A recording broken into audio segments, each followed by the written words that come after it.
No vídeo em que eu postei explicando a Santíssima Trindade para leigos, veio um cara e comentou isso daí. Botou 2 links do vídeo do canal deles e só pelo que ele falou aqui, você deve saber quem nega a divindade de Jesus Cristo e a Santíssima Trindade é seita. Não tem cristão consciente que negue a Santíssima Trindade e a natureza divina de Cristo. Eu vou dividir esse vídeo em 2 partes, né? Essa primeira aqui a gente vai rebater esse vídeo aqui onde ele tenta negar a Trindade. E aí no vídeo futuro, que vai sair acho que amanhã, eu vou analisar o vídeo dele negando a natureza divina de Cristo. Vamos começar aqui com ele tentando negar a Santíssima Trindade. A doutrina mais básica, mais antiga e mais central da fé cristã depois da ressurreição de Cristo. Eu já aviso, as igrejas apostólicas e os pais da igreja não pegavam leve com heresia. Principalmente com heresia sobre a natureza de Cristo. E nem nós vamos pegar aqui. Então bora lá ver o vídeo do cara. Com certeza estava querendo pegar carona no meu vídeo. João 5:26. Porque assim como o Pai tem vida em si mesmo,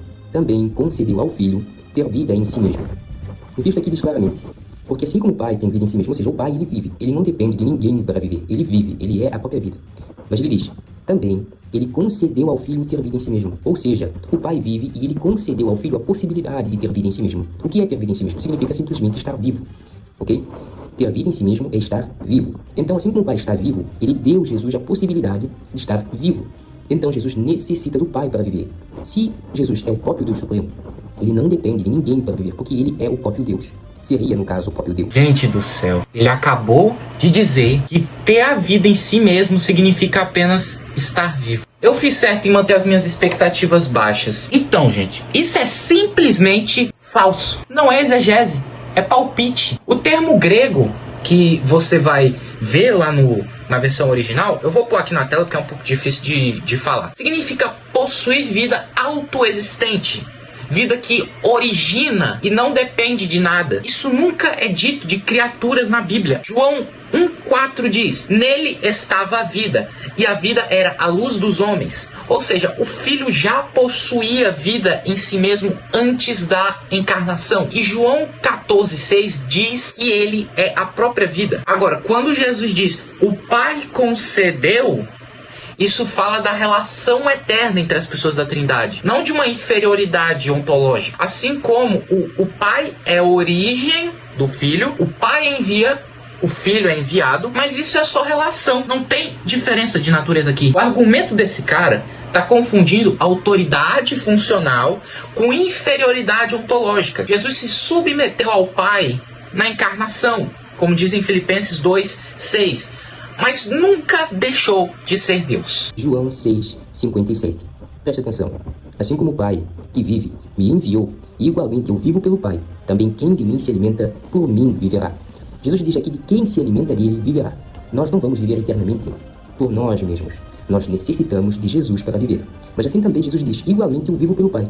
Ou seja, Jesus necessita do Pai para viver, e nós necessitamos de Jesus para viver. Na verdade, aqui Deus, o Pai, é a fonte. Jesus necessita do Pai, e nós necessitamos de Jesus. Sem Jesus, nós não poderíamos ter a vida eterna, se Ele não viesse aqui e derramasse o seu sangue por nós. Então percebe que, se Jesus é o próprio Deus Supremo, Ele não precisaria ser sustentado pelo Pai para viver, porque Ele seria o próprio Deus Supremo.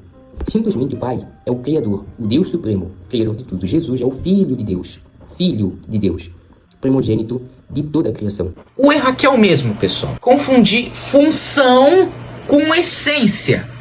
A Bíblia inteira mostra que Jesus, como homem encarnado, vive em dependência do Pai. Isso é teologia básica da encarnação. Não contradiz a divindade dele. O Verbo se fez carne. Como homem, ele vive pelo Pai. E como Deus, ele é a origem da vida. A relação eterna entre Pai e Filho é clara em João 16,15. Tudo o que o Pai tem é meu. Criatura não tem tudo que Deus tem, não é mesmo? Então isso não é uma linguagem de criatura. A heresia dele dizendo que o Pai é o Deus Supremo e que Jesus é só o Filho. Gente, a velha heresia de Ário, do século IV, que diz que o Pai é Deus Supremo e Jesus é um ser exaltado. A igreja inteira inteira, desde os primeiros séculos, rejeitou isso, porque a Bíblia inteira trata o Filho como o Criador de todas as coisas, como digno de adoração, como eterno e chamado de Deus. Não existe nenhum judeu monoteísta do século I que chamaria um anjo ou criatura de meu Senhor e meu Deus. Romanos 16, 27, o último versículo da carta aos Romanos.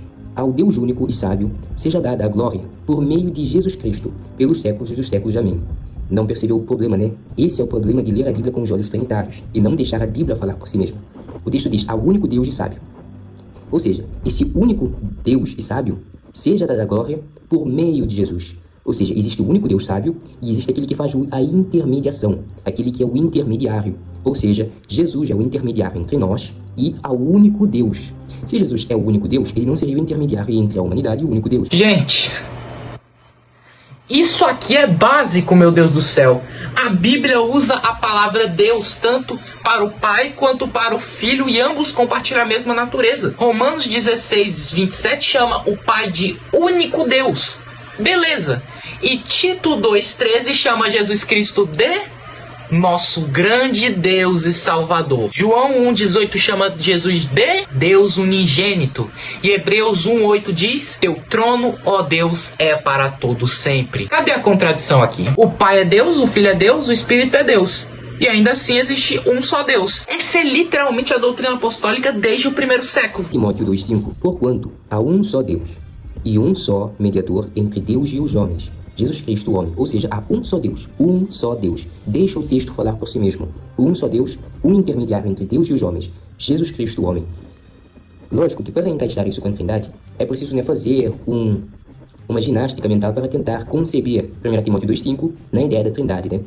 Mas o texto é muito claro, há um só Deus, um só, e Jesus é o mediador entre Deus e os homens. Simples assim. Existe agora um outro texto que é bem utilizado pelos trinitários, mas que eles não percebem que também é um texto incompatível com a Trindade. O texto não está dizendo assim, tem um só Deus, então Jesus não é Deus. Gente, o texto diz, há um só Deus e o mediador é Jesus. E por que Jesus Cristo pode ser o mediador? Porque ele é homem para representar o homem, e Deus para representar Deus. Se Jesus fosse só homem, então ele não pode representar Deus. Se ele fosse só Deus, não dava para ele representar o homem. A mediação de Cristo depende justamente da união hipostática, que são duas naturezas em uma pessoa. O texto é de Colossenses 2,9 que diz, porquanto nele, ou seja, em Jesus, habita corporalmente toda a plenitude da divindade. Eles dizem, olha só, Jesus é plenamente divino, portanto ele é Deus.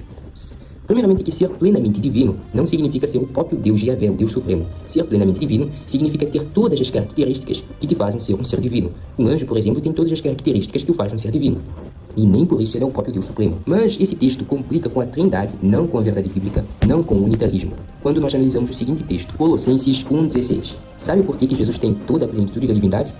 O texto diz, porque aprove a Deus que nele residisse toda a plenitude. Ou seja, Jesus tem todas as características que fazem dele um ser divino, porque foi da vontade de Deus que nele residisse toda a plenitude divina. Pessoal, esse aqui foi o pior argumento dele. Ele tá tentando rebaixar a plenitude da divindade para características divinas, como se fosse algo que anjo tem. Só que assim, não é isso que o texto tá falando. No original grego, literalmente toda a plenitude da natureza divina. Esse termo nunca, em nenhum lugar do Novo Testamento é aplicado a anjos ou outras criaturas. Paulo está dizendo que em Cristo habita toda a natureza divina, corporalmente. Isso é exatamente o oposto do que esse cara está dizendo. Por que eu não fico dizendo que Jesus não é Deus? Jesus é Deus, só que ele não é o Deus Supremo. Algumas pessoas poderiam dizer que isso é politeísmo, mas não. Na Bíblia, anjos são chamados de deuses, juízes de Israel, Moisés, até mesmo algumas pessoas dizem que Salomão foi chamado de Deus. Ou seja, ter o nome Deus ou ter características divinas não te faz o próprio Deus Supremo, mas sim apenas um ser divino ou um ser que seja o representante de Deus. Sabe como esse argumento funcionaria? Se a gente ignorasse metade do Novo Testamento. Eu acho que nenhum anjo é adorado, né? Eu acho assim, também que nenhum anjo cria um universo, nenhum anjo é chamado de Deus no sentido absoluto, nenhum anjo é entronizado como Deus em Hebreus 1. Hebreus 1 literalmente compara Jesus Cristo a anjos para mostrar que ele é superior porque ele é Deus. Olha aqui, a respeito do Filho diz, teu trono, ó Deus, dura para sempre. O cara fala isso tudo de besteira e achou que arrasou. E ainda tem a cara de pau de pedir a sua inscrição. Ele não mostrou um texto incompatível com a Trindade. O que ele mostrou foram textos que falam da encarnação, que falam da submissão funcional do Filho, falam da relação entre as pessoas da Trindade, falam do papel do mediador, e nada ali contradiz o fato de que Jesus é Deus. Absolutamente nada. Todos esses textos só fazem sentido se Cristo for Deus e homem ao mesmo tempo. Essa heresia antitrinitária é refutada pelos pais da igreja, pelos apóstolos e pela própria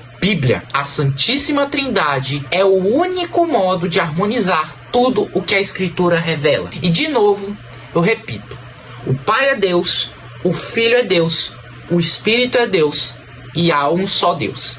E negar isso destrói o Evangelho.